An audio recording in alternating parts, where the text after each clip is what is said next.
의를 위하여 핍박당함이 복이다. 의와 선의 고난의 길은 주님께서 피하라고 주시는 것이 아니라 맞이하라고 안으라고 주시는 것이에요. 내 인생에 그것을 가치관으로 여기고 의미로 여기고 좌표로 여기고 살으라고 주시는 거예요. 이러면 둘째 답은 자연히 주어지는 거예요. 그 고난은 내게 유익한 것입니다. 우리는 간혹 좋은 경치 좋은 곳에 갑니다. 아주 아름다운 벚꽃이 핀데 또 개나리 핀데 여러분 많이 다니십시오. 항상 볼 수 있는 것은 아니잖아요. 그러나 거기에 가서 좋은 식당을 찾습니다. 저 전라도 정읍 내장산에 가서 좋은 식당을 찾습니다. 꽃을 보러 간 것이에요. 식당을 가서 밥 먹으러 간 것이에요. 식당은 서울에 있죠. 맛있는 식당은. 그래서 산을 내려와서 좋은 맛있는 음식을 먹고 와요. 아주 맛있는 음식을 먹고 산은 한 100m만 오르다가 내려와요. 그래서 서울에 와요. 서울에 와서 한 달 후에 내장산을 기억해요. 그게 우리 인생이 돼서야 되겠습니까? 그때 내 향취를 돋구고 내 입맛을 돋구고 그러나 내가 왜 그 산에 갔냔 말이에요. 내가 왜 성도냔 말이에요. 세례 요한의 강야에 너희들이 왜 갔더냐? 좋은 옷을 입을 사람을 만나러 갔더냐? 좋은 옷을 입은 사람은 궁전에 있다. 주님께서 말씀하셨어요. 너희들이 세례 요한을 만나러 간 것은 좋은 옷 입은 사람 만나러 간 것이 아니지 않냐.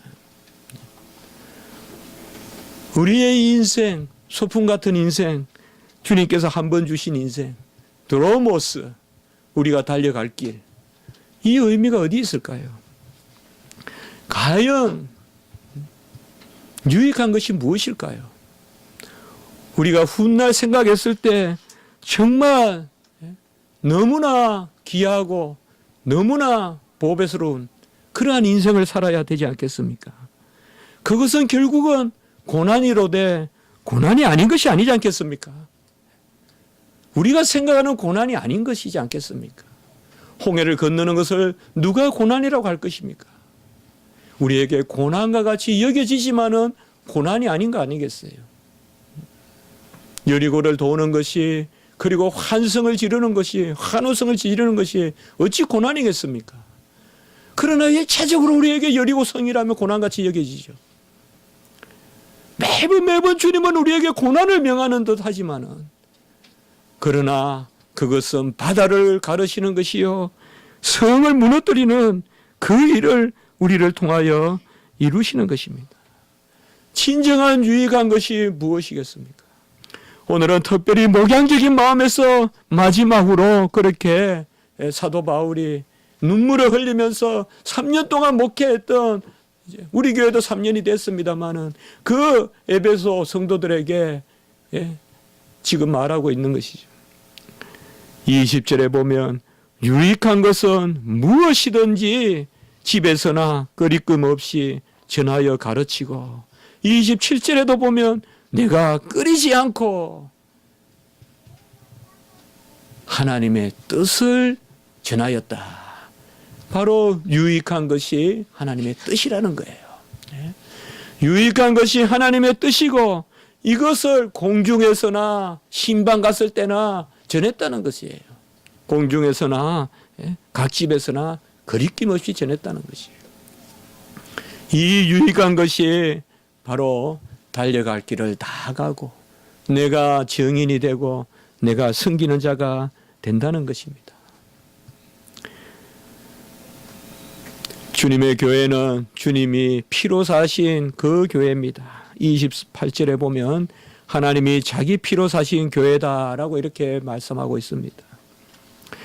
주님께서 우리의 고난을 다 가져가셨습니다. 여기에 하나님이 자기 피라, 여기 하나님은 예수 그리스도십니다. 예수 그리스도는 다 이루셨습니다. 사실상 우리에게 남은 고난이 없습니다. 고난의 잔이 없습니다. 골로새서에서 남은 고난을 채운다고 했지만은 사실상 주님께서 다 이루셨습니다. 고난이 없는 고난입니다. 고난은 주님이 다 이루셨습니다. 절대 오해하지 마세요. 내가 무슨 일을 해서 하나님의 일을 채우는 것이 아닙니다. 주님이 다 하셨습니다. 우리가 주의 고난에 동참하는 것은, 그것은 바로 새로운 고난을 우리가 당하는 것이 아니라 주님의 고난의 유익을 누리는 길인 것입니다. 우리가 고난에 참여하고 우리가 고난을 받는 것은 주님이 당하신 고난을 우리가 받아들이는 것이요, 그의 고난을 인정하고 그의 고난을 믿고 그의 십자가를 믿고 우리가 지금 고난을 묵상하지 않습니까? 이 고난의 주간에, 이제 다음 주에 고난의 주간에 우리가 고난을 묵상하지 않습니까? 그것은 내가 무슨 고난을 의롭다 여기는, 요새 사순절이다 하면서 온갖 행사를 하고 이러한 로마 캐톨릭이나 이런 것은 다 고난을 또 다른 나의 의로 여기는 것이에요. 칼빈의 기독교 강요 사학은 12장에도 보면 사순절에 대한 이야기를 하고 있어요. 사순절을 공로와 같이 여기고 금식하는 자들. 칼빈은 거기 사순절 금식에 대해서 이야기하면서 사순절을 이야기하고 있어요.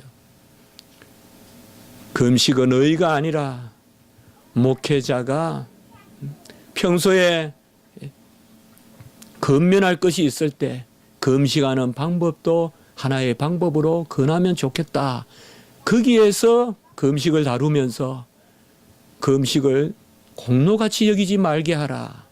오늘날 금식을 그와 같이 여기는 사람들이 많으니 그들은 또 다른 우상을 숭배하는 자들이다라고 하면서 사순절을 무분별하게 지키는 사람들을 비판하고 있는 것을 볼 수가 있습니다. 주님의 피로 교회를 사셨습니다.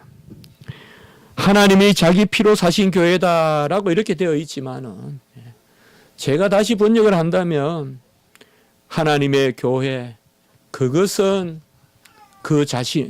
그것은 그가 자신의 피로 사셨다.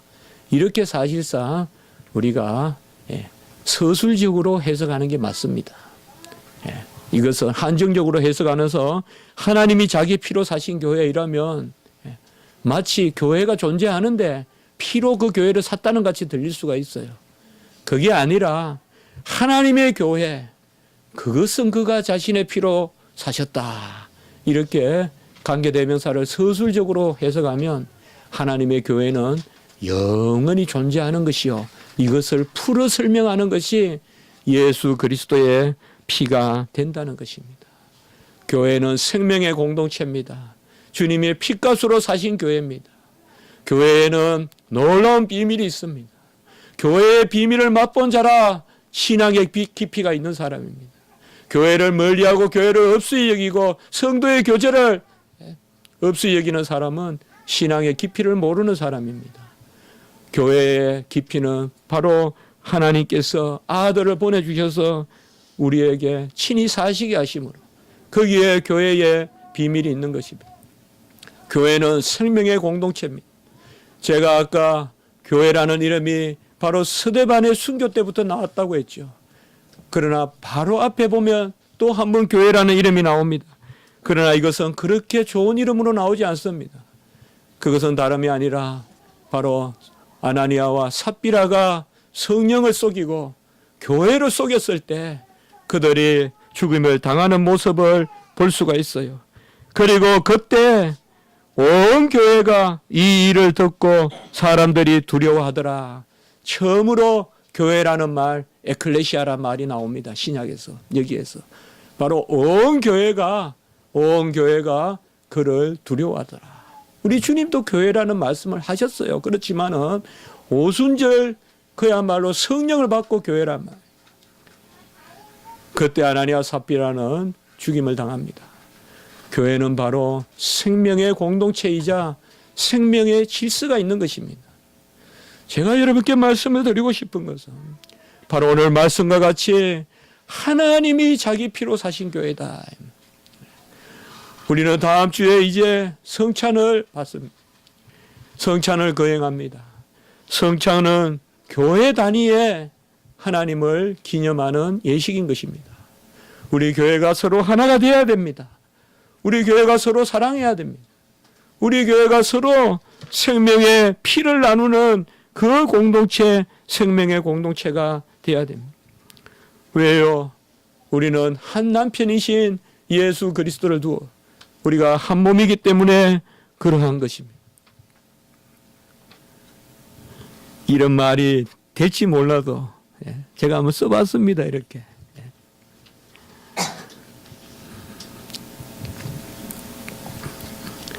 한 끼 식사는 맛으로 하고 몇 끼 식사는 생명을 위해서 먹는다. 한 끼 식사는 맛으로 먹고 몇 끼 식사는 생명으로 먹는다. 한 끼 식사를 하는 사람은 남자다. 몇 끼 식사를 하는 사람은 남편이다. 우리는 그와 더불어 먹고 마시고 몇 끼 식사를 하는 거예요. 볼지어다 내가 문 밖에서 두드리니 누구든지 그 소리 듣고 문을 나를 영접하는 더불어 먹고 마시고. 우리는 남편이에요. 남자가 아니에요. 우리 주님은. 그의 남편이에요. 우리는 맛으로 먹는 게 아니에요. 생명의 음식을 먹는 거예요. 한 끼 맛을 쫓아가는 것은 바람났다고 하는 거예요. 몇 끼 음식을 먹는 것입니다. 주님께서 우리에게 주신 고난이 아니라면 우리가 자랑할 것이 무엇이겠습니까? 고난의 생을 살았다는 것을 자랑해야 되지 않겠습니까? 야곱은 나의 나그네 길, 이 바로 뭐야? 달려갈 길, 드로모스. 나의 나그네 길이 130년인데 험악한 세월을 보냈다라고 이렇게 말씀했습니다. 저는 이 말씀을 준비하면서 그런 기도하는 마음을 가졌습니다. 주여, 종에게도 험악한 세월을 주시옵소서. 종에게도 이 땅에서 험악한 세월을 주시옵소서. 그 세월을 피해가지 말게 하시옵소서. 그저 맛보는 삶을 살지 말게 하시고 생명의 삶을 살게 하여 주시옵소서. 뭔가 이 험악하다는 것에 대한 두려움이 있지만은 이 오늘 말씀을 준비하면서 이것은 두려워할 것이 아니다. 오직 유익함이 있다면, 오직 복됨이 있다면, 오직 즐거움이 있다면 그것은 바로 험악한 세월을 사는 것이다. 이 험악한 세월이 무엇인지 모르겠어요. 20년의 바단 아람의 삶도 있을 수 있을 것이고 예서가 쫓아온 삶도 있겠습니다. 그러나 여러분, 예서의 삶이 유익할까요? 야곱의 삶이 유익할까요? 야곱은 비록 험악한 삶을 살았다 하더라도 열매 맺는 삶을 살았고 12지파가 조상이 되는 그런 삶을 사는 것입니다. 우리가 살 때 얼마나 어려움이 많았습니까? 간혹은 우리는 가난하게 살았을 것이요, 간혹은 아주 힘들게 어떤 여건으로 부끄러움을 숨기고 싶은 그러한 어려움도 많았을 것입니다. 제 자신도 시골설 자라고 또 그런 면이 있어서 항상 중학교, 고등학교 이렇게 도시 생활하면서는 뭔가 컴플렉스 같은 것이 있었어요. 뭔가 숨기고 싶고 괜히 그런 게 있었어요. 여러분, 내가 어릴 때 젊을 때 편안한 가정에서 부유하게 편안하게 잘 살았다는 것이 상급입니까? 그것이 자랑거리입니까? 혹은 내가 숨기고 싶은 어려운 시간들, 험악한 세월들, 우리 가정이 어렵고 형편이 어렵고 그래야 내가 아주 어려운 삶을 살았던 것, 이것은 내가 숨겨야 될 핸디캡입니까? 그런 것입니까? 이전의 고난을 부끄럽게 여긴다면 어찌 우리가 이후의 고난을 예비하겠습니까? 내가 살아왔던 것들, 내가 어떻게 보면 가장 부끄러워하는 것들이 가장 귀한 것이 아니겠습니까? 저는 우리 어머니 한 번 없고 한 번 우리 어머니 무덤을 못 태워준 것이 인생의 큰 한이 됩니다. 우리 어머니를 부끄러워했어요. 저를 위하여 그렇게 모든 것을 부어주시고 쏟아주시고 다 저를 위하여 헌신하셨어요. 제가 좋을 때는 절대 계시지 않았어요. 아버지는 옆에서도 어머니는 집에서 구전일 하고 계셨어요. 장사하고 계셨어요. 그것도 좋은 장사도 아니에요. 힘든 장사를 하고 계셨어요. 왜 고난을 부끄러워합니까? 주님이 우리에게 잘 살게 했다고, 우리에게 좋은 부모를 주셨다고, 그것이 자랑거리입니까? 주님이 나에게 건강을 주셨다고, 그것이 자랑거리입니까? 우리 부모가 잘났다고, 그것이 자랑거리입니까? 그것이야말로 숨길 것이죠. 오히려 우리 부모가 못났고 힘들고 없더라도 세상은 마지막 피니시 라인만 보지만은 하나님은 우리의 걸음을 보십니다. 세상은 마지막까지 누가 빨리 왔는가만 보지만은 하나님은 우리가 어떻게 왔나야를 봅니다.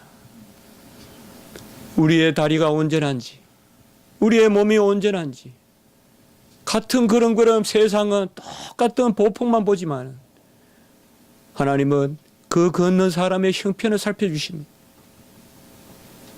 그것이 바로 주님이 우리를 붙드시는 것입니다.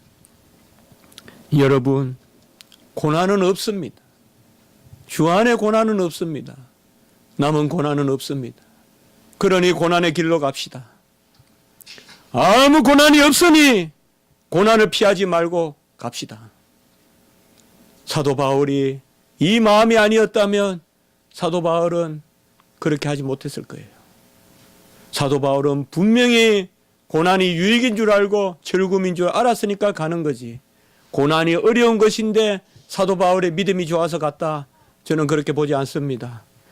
서로 믿음이 좋다면 그 고난이 유익하고 즐겁다는 것을 사도 바울은 알았을 것입니다. 고난을 피하지 마십시오. 같이 똑같은 것을 보여주었는데 사도 바울만 예루살렘에 가야 되겠다고 하고 제자들은 가지 말라고 합니다. 여러분, 무엇을 보느냐가 중요한 것이 아니라 무엇을 믿느냐가, 무슨 말씀을 받느냐가 중요합니다. 무엇을 보았다라고 해도 말씀이 없으면 그릇 행합니다. 주님이 고난을 보여주신 것은 고난을 유익으로 삼으라고 보여주신 것입니다. 힘을 냅시다. 어려운 일이 있더라도 하나님 앞에 맡기고 우리의 어려운 일들을 겪어내고 이 자리까지 이르게 하신 주님을 찬송하고 에베네셀의 하나님을 찬송하되 옛날에 어려웠던 일들 그것을 부끄러워 여기지 맙시다. 우리가 힘들면 힘들수록 간혹 우리가 천하면 천할수록 오히려 거기에 아름다운 자랑이 숨어 있다는 것을 기억하시고 우리 인생을 그렇게 수놓아가는 그런 역사가 있기를 주님의 이름으로 축복합니다. 한번 기도드리겠습니다. 거룩하고 자비로우신 하나님 아버지, 진정한 고난을 예비하시니 감사합니다. 그 고난의 길로 가게 하여 주시고 험악한 세월을 살게 해 주시옵소서. 오직 유익함이, 열매 맺음이, 복됨이, 즐거움이 그곳에 있을 줄 믿습니다. 세속적인 가치를 버리게 하시고 십자가로 세상을 못을 박는 저희들이 되게 해 주시옵소서. 우리를 지금까지 살게 하시니 감사합니다. 믿음을 주시니 감사합니다. 우리가 얼마나 달려갈 길을 가야 될지, 5m가 남았는지 100m가 남았는지 100km가 남았는지 알 수 없으되 그 길을 섬기며 헌신하며 내가 순교자가 되어 주님을 드러내는 세례 요한과 같은 길로 삼게 해 주시옵소서. 구주 예수 그리스도 이름으로 감사하며 기도드리옵나이다. 아멘.